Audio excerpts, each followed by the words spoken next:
अगर आप पहले से किसी एग्ज़ाम के लिए पढ़ रहे हैं या पढ़ना चाहते हैं आगे, तो कुछ बेसिक चीज़ें हैं जो समझनी ज़रूरी हैं, जिससे कि सही समय पर हमें रिज़ल्ट मिले और रुचि भी बनी रहे। अधिकतर बच्चों का समस्या ये है कि पढ़ने में रुचि नहीं है, उनका इंटरेस्ट नहीं है और चीज़ें समझ में नहीं आती हैं इसकी वजह से, और लंबा समय लगता है। कुछ बच्चे काफ़ी समय से तैयारी कर रहे होते हैं लेकिन रिज़ल्ट उस तरह से नहीं मिल रहा होता है। तो बेसिक चीज़ें यही हैं कि हमारा पढ़ाई में सबसे पहली चीज़ है कि इंटरेस्ट आना बहुत ज़रूरी है। बिना इंटरेस्ट के मुश्किल है पढ़ाई, ये चीज़ संभव सी हो जाती है। तो इंटरेस्ट के लिए मेन चीज़ है कि हमें बेसिक्स पता हो। सबसे पहले हमें बेसिक अगर पता नहीं है, अभी बेसिक्स क्या हैं, तो बेसिक्स जैसे कि अगर हम ज्योग्राफी पढ़ रहे हैं, इकोनॉमी पढ़ रहे हैं या हिस्ट्री पढ़ रहे हैं, तो कम से कम पूरे वर्ल्ड का हमें बेसिक मैप समझ में आना चाहिए।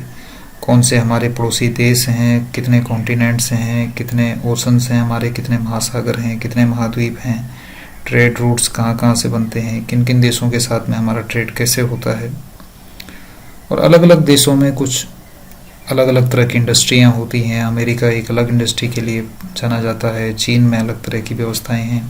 इकोनॉमी अलग अलग देशों की अलग अलग तरह की होती है। कैपिटलिस्ट इकोनॉमी, पूंजीवादी अर्थव्यवस्था अमेरिका में होती है, कम्युनिस्ट इकोनॉमी चीन में होती है। तो इस तरह से पूरे विश्व को हमें ठीक से समझ में आना चाहिए। उसके लिए एक मैप आपके पास होने बहुत ज़रूरी हैं, जैसे कि एक वर्ल्ड का पॉलिटिकल मैप हो, इंडिया का पॉलिटिकल मैप हो या उत्तराखंड का पॉलिटिकल मैप हो, जिस पे स्टेट एग्ज़ाम के लिए हम पढ़ रहे हैं। जैसे वर्ल्ड विश्व का वर्ल्ड मैप है, तो इसमें हम आराम से एक वर्ल्ड मैप इस तरह से हमें दिखता है। इसमें हमें अगर हम देखें तो थोड़ा सा इसमें सभी कॉन्टिनेंट हमें दिख जाएंगे कि किस तरह से कौन सा ये इधर एशिया है, ये अफ्रीका है, ये ऑस्ट्रेलिया है, और नीचे हम अगर पोलर की तरफ जाते हैं तो ये अंटार्कटिका है ना, इस पे जीवन नहीं होता है। और ये उत्तरी अमेरिका, दक्षिणी अमेरिका इधर हमें दिखता है।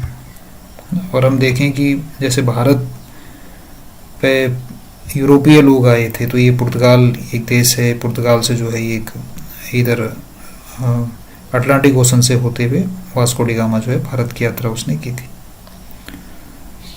तो इस तरह से हम अपने यूरोप को समझना हो। यूरोप सबसे पहले समय से ही यूरोप एक तकनीक और विज्ञान और अलग अलग क्षेत्रों में ये यूरोप जो है रहा है, आगे रहा है। यूरोप में हम देख सकते हैं कि ये फ्रांस, और ओलंपिक अभी फ्रांस में इस तरह से हो रहे हैं। ये यूनाइटेड किंगडम है जिसने हमें कभी जो है गुलाम बनाया था, Britain, great Britain, United kingdom. और ये फ्रांस जहाँ ओलंपिक अभी हो रहे हैं, इस तरह से स्पेन है, इटली है, और ये मेडिटेरियन सी है यहाँ पर, ये भूमध्य सागर है इसके बीच में, और इससे भूमध्य सागर के नीचे जो है ये। इसके बाद इसमें जो है आपके लिए पूरा ही सिलेबस इसमें तैयार है, जिसमें कि पहले हमने पूरे सिलेबस को इसमें सब्जेक्ट वाइज अलग अलग किया है। Geography, polity, history, general science, computer और इकोनॉमी, हर चीज़ को एक अलग अलग बनाया है। इसमें फिर आपको चैप्टर हैं, सब्जेक्ट के अंदर चैप्टर हैं, चैप्टर में हर चैप्टर को अलग अलग किया गया है। चैप्टर में भी आपको एक अच्छे नोट्स बिल्कुल समझा करके, बिल्कुल एक जिसमें कि चार्ट भी हैं, डायग्राम भी हैं, मैप वगैरह भी हैं, बिल्कुल क्लियर नोट आपको मिलेंगे चैप्टर वाइज। और फिर चैप्टर वाइज नोट के बाद, जैसे ही चैप्टर के बाद फिर आपका चैप्टर का टेस्ट भी होगा। तो चैप्टर का टेस्ट में जैसे कि ये सब्जेक्ट का और फिर चैप्टर के अलग अलग चैप्टर के टेस्ट भी हैं। तो टेस्ट भी चैप्टर वाइज होंगे। जो 100 नंबर का टेस्ट होता है वो अलग से होगा, लेकिन जब भी कोई चैप्टर ख़त्म होगा तो उसका भी टेस्ट आपसे लिया जाएगा। तो चैप्टर टेस्ट जैसे भारत का परिचय है, तो इसमें हर चैप्टर का कम से कम 100 सवाल, 150 सवाल का एक चैप्टर का भी टेस्ट आपका होगा, जिससे कि कोई भी फैक्ट छूटे नहीं। और जो नोट्स भी बनाए गए हैं उनमें पिछले परीक्षाओं में जितने भी प्रश्न पूछे जाते हैं उनको भी जोड़ा गया है।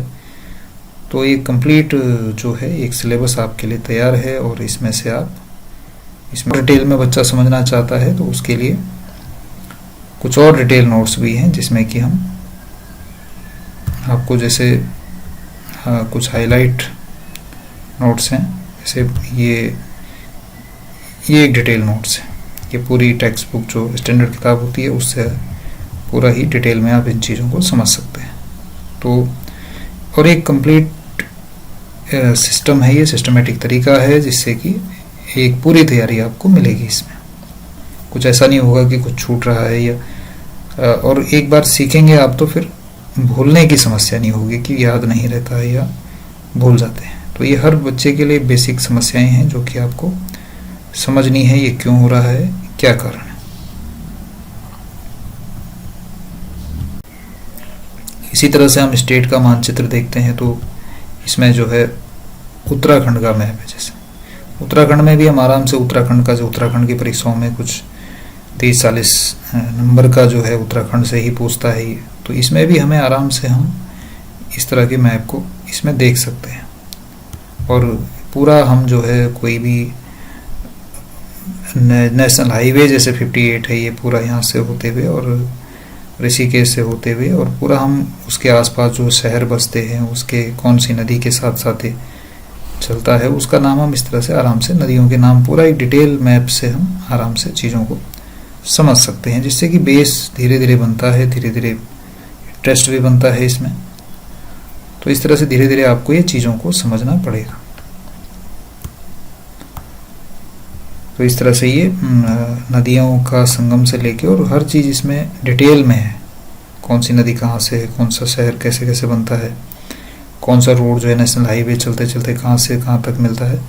तो इससे चीज़ों की क्लैरिटी होती है, माइंड इस विजुअल चीज़ों को बहुत जल्दी समझता है, पकड़ता है। तो ये कुछ बेसिक चीज़ें हैं जो हमें क्लियर होनी चाहिए। तो ये मैप हम तीनों मैप, इंडिया का पॉलिटिकल मैप है, वर्ल्ड का पॉलिटिकल मैप है और भारत का पॉलिटिकल मैप है, इनको हम पहले सीखें, धीरे धीरे अपना इंटरेस्ट बनाएं। इंटरेस्ट जब हम पढ़ाई में इंटरेस्ट बनेगा तो और चीज़ों से हमारा इंटरेस्ट थोड़ा सा अलग होगा। जैसे कि सोशल मीडिया वगैरह से हम जितना दूर रहेंगे तभी दूर रहेंगे जब हम इसमें इंटरेस्ट लेंगे। तो ये हमें ध्यान में रखना है कि एंटरटेनमेंट और जो नॉलेज होती है उसमें अंतर होता है। सिर्फ अगर हम मनोरंजन ही करते रहेंगे, सोशल मीडिया वगैरह में रहेंगे तो थोड़ा सा समय हमारा खराब हो, और जिस चीज़ में हम जितना समय देंगे उतना ज़्यादा उससे रिजल्ट हमें मिलेगा।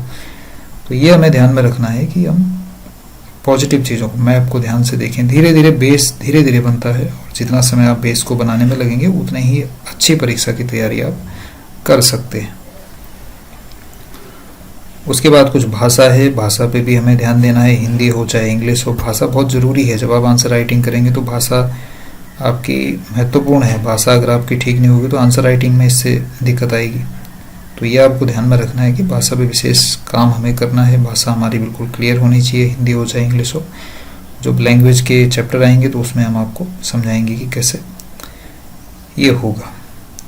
अफ्रीका कॉन्टिनेंट है ना, ये लीबिया, अल्जीरिया, तो इस तरह से। और इजिप्ट से ये जब हमारा ट्रेड होता है यहाँ से तो ये इंडिया से लेके और सऊदी अरब के बीच में से एक जो नहर है, स्वेज नहर, यहाँ से ये मिस्र से निकलती हुई स्वेज नहर जाती है और इससे हम ट्रेड करते हैं। तो कहने का ये है कि बेसिक्स हमें पता होने चाहिए, जिससे के लिए हमें मैप से, ये हमारा इंडिया है और वास्को डी गामा जो है यहाँ से कलिकट या कोच्चि, ये केरल में एक पोर्ट है, बंदरगाह है, और यहाँ से भारत आया था।